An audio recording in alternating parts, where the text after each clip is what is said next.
Ils sont là depuis des siècles. Ils sont 6 et ils font vivre plus de 2500 âmes.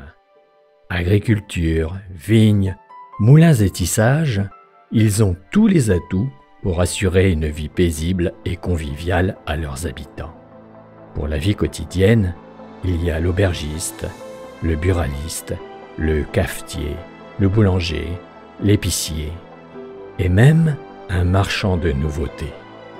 La vie s'organise autour du travail, des veillées, de la messe du dimanche, pour laquelle on se fait beau, et de la tournée du marchand ambulant. Puis il y a les fêtes de famille et les fêtes patronales. Mais sous ce ciel serein, tout d'un coup, c'est l'orage de feu.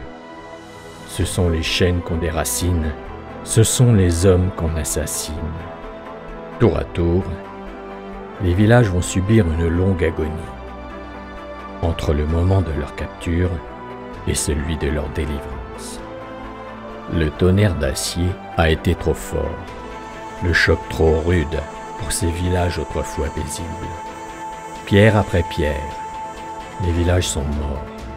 Morts pour la France, seule subsiste leur âme.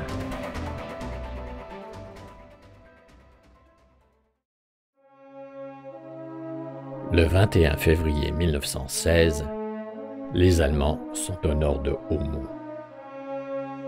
Après un bombardement intensif qui commence à 7h15, des vagues d'assaut allemandes déferlent vers le bois de ce village vers 17h.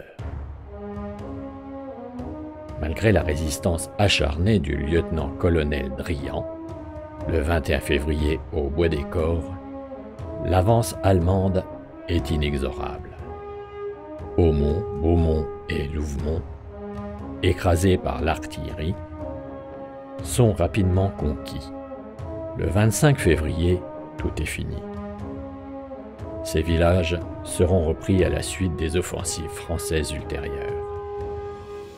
Littéralement anéantis par un déluge de feu, ils disparaîtront totalement et définitivement, ainsi que les villages de Fleury-de-Vendôme et Besonvaux, accompagnés du village de Cumières, situé sur la rive gauche de la Meuse. L'année 1916 sera marquée par d'implacables et sanglants combats qui ravageront la côte du Poivre, près de Louvemont, et le site du Mortum, près de Cumières.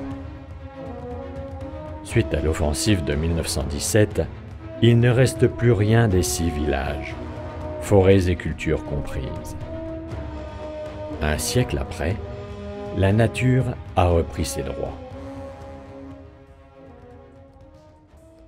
Le site du circuit des villages détruits vous propose en téléchargement des vidéoguides dédiés à chacun des 6 villages du circuit. Des mini-documentaires vous immergent dans leur histoire.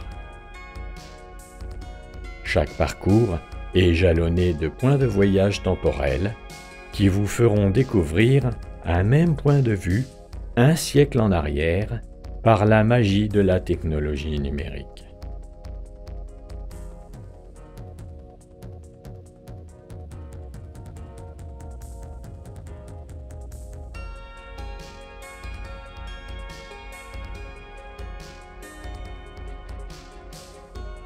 Des QR codes sont à votre disposition pour que vous puissiez accéder à tout moment au site internet du circuit des villages détruits et y télécharger les différents vidéoguides.